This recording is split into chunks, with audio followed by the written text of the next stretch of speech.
is in continuation of sexual reproduction in flowering plants, and in this video we are going to talk about endosperm. What is endosperm?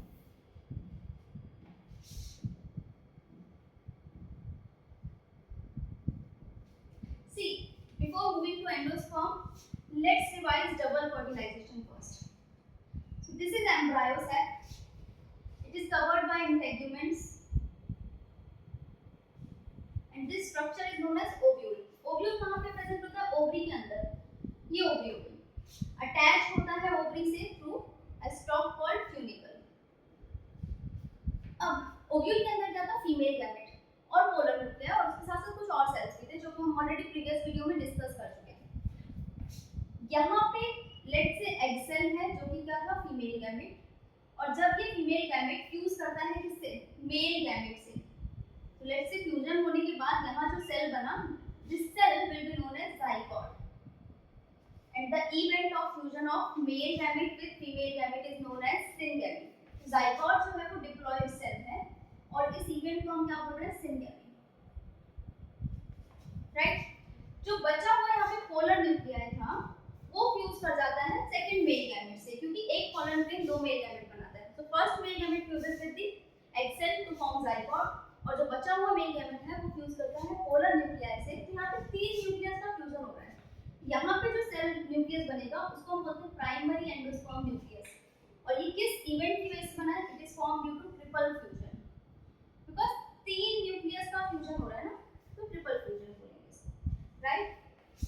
अब यहाँ पर इन दोनों का fate क्या है? zygote किस में कन्वर्ट होगा, क्या बनाएगा, या इसका क्या महत्व है? या प्राइमरी एंडोस्पर्म न्यूक्लियस यहाँ पे क्यों बना है? तो अब बेसिकली हमारे पास प्राइमरी एंडोस्पर्म न्यूक्लियस है और आपका zygote है.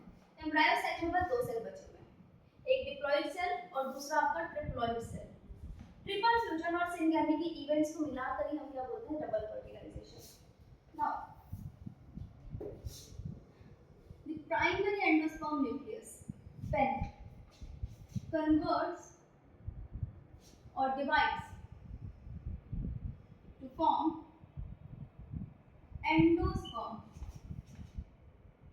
a nutritive tissue with triploid ploidy or with 3n ploidy.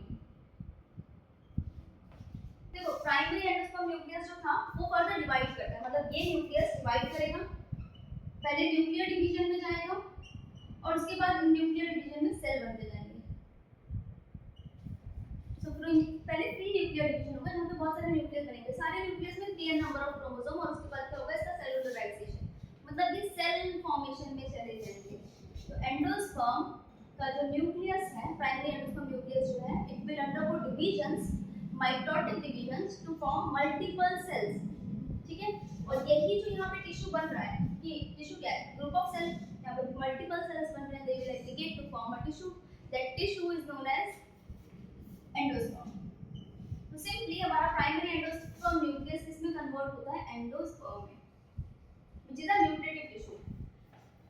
Next thing to remember is that the development of endosperm, the development of endosperm always precedes the formation of embryo. अब embryo कहाँ पे? तो अभी embryo बना ही नहीं है. Embryo कब बनेगा? जब आपका एंडोस्पर्म थोड़ा सा बन जाएगा. क्यों? बिकॉज zygote को एम्ब्रियो में कन्वर्ट होने के लिए खाने की जरूरत पड़ती है, और मतलब एनर्जी की जरूरत पड़ेगी, और एनर्जी के लिए चाहिए खाना. तो खाना कौन प्रोवाइड करता है? zygote को एंडोस्पर्म. तो जब तक एंडोस्पर्म की फॉर्मेशन थोड़ी बहुत हो नहीं जाएगी तब तक ये zygote डिवीजन में नहीं जाएगा. ठीक है? That's why the development of endosperm always precedes the formation of embryo. Next, now endosperm is of two types. First one is prenuclear and the next type is cellular endosperm.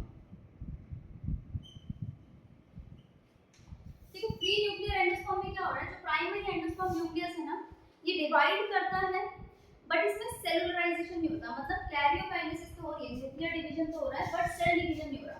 तो here nuclear division, जिसको हम क्या बोलते हैं? Karyokinesis, is not followed by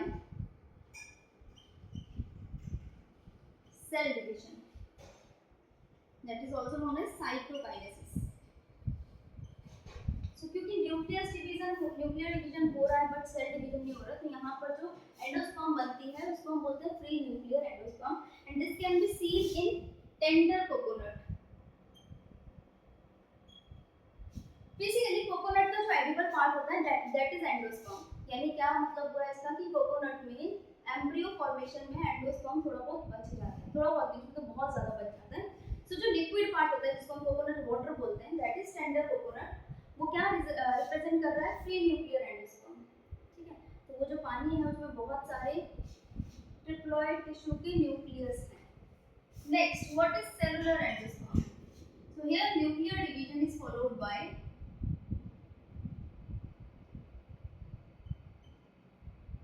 cell division, right? Nuclear division is followed by cell division. तो अगर nuclear division हो रहा है वैसे ही सेल डिवाइड हो जा रहा है, तो यहाँ पर आपकी सेलुलराइजेशन होता रहता है, जिससे इसमें एग्जांपल ले सकते हैं हम वाइट कर्नल का.